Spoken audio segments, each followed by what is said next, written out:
Well, there was effectively two missions.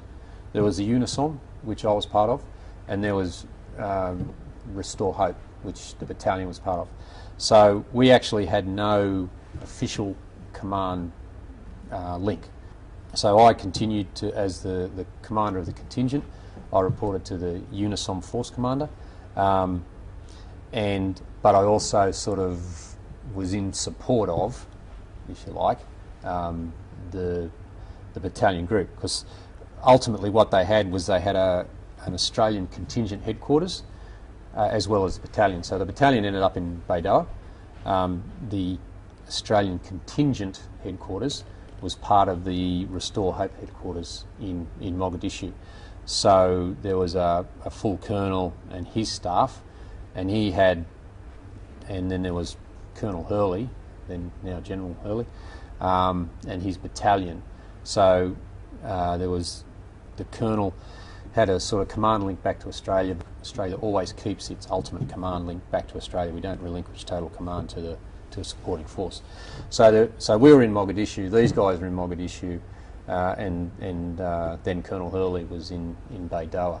So we just sort of assisted, and because they didn't have any movements guy on their headquarters, you know, our team became the de facto sort of assistance for movement stuff. But also the US or the coalition force had its own movements and transportation organisation. So the other thing that was also happening was that we supported them. Now that was a US-led movement and transport battalion, something like that.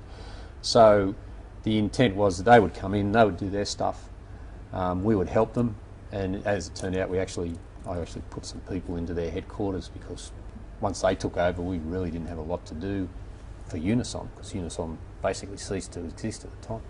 So I put a few people into their headquarters.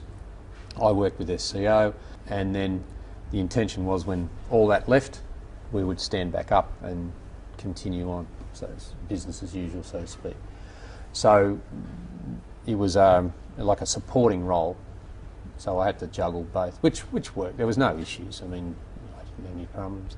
There might have been some sort of concern, but on the ground it worked fine. And you know, we helped where we could, and same with the battalion. I mean, they had their own commands, everything, but we had, you know, ways and means to help out, so we did it.